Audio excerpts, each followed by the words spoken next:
ஏழ்மையான குடும்பத்தை சேர்ந்த துருவ் விக்ரமுக்கு கபடி வீரராக வேண்டும் என்பது ஆசை. துருவ் விக்ரமிற்கு மட்டுமில்லாமல் அவருடைய அப்பாவான பசுபதிக்கும் அந்த ஆசை இருந்தது. ஆனால் அந்த ஊரில் இருக்கும் கபடி வீரர்கள் துருவ் விக்ரமை டீமில் சேர்த்துக் கொள்ளாமல் புறக்கணிக்கின்றனர். பள்ளிக்கூடத்தின் துருவ் விக்ரமின் திறமையை பார்த்த தி வாத்தியார் பசுபதியிடம் சென்று நல்ல எதிர்காலம் இருக்கிறது, அவனை எப்படியாவது கபடி வீரராக்க வேண்டும் என்று சொல்கிறார். இதையடுத்து டி வாத்தியாரின் முயற்சியால் துருவிக்ரம் ஒரு கபடி போட்டியில் கலந்து கொண்டு சிறப்பான விளையாடி அந்த ஊருக்கே பெருமை சேர்க்கிறார். துருவ் விக்ரமிற்கு பக்கபலமாக இருந்த அமீர் இறந்துவிட துருவ் விக்ரமிற்கு தொடர்ந்து பிரச்சனைகள் வருகிறது.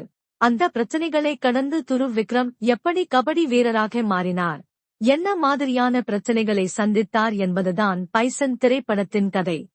அர்ஜுனா விருது வென்ற தூத்துக்குடியைச் சேர்ந்த கபடி வீரர் மணத்தி கணேசனின் நிஜ வாழ்க்கை சம்பவங்களை மையமாக வைத்து பைசன் திரைப்படம் உருவாக்கப்பட்டுள்ளது.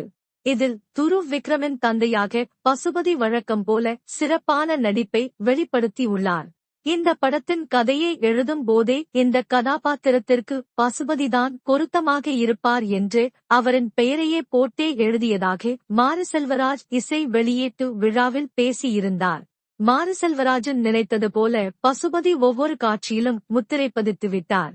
அதேபோல அமீர் சில காட்சிகளே வந்தாலும் அழுத்தமாக மனதில் பதிந்துவிட்டார். படத்தின் கதாநாயகியாக வரும் அனுபமா பரமேஸ்வரன் துருவ் விக்ரமை விட வயதில் மூத்தவராக இருந்தாலும் துருவை காதலிக்கிறார். அவரும் நிறைவான நடிப்பை வெளிப்படுத்தியுள்ளார். துருவ் விக்ரம் தனது அப்பாவைப் போலவே சிறப்பாக நடித்து இருக்கிறார்.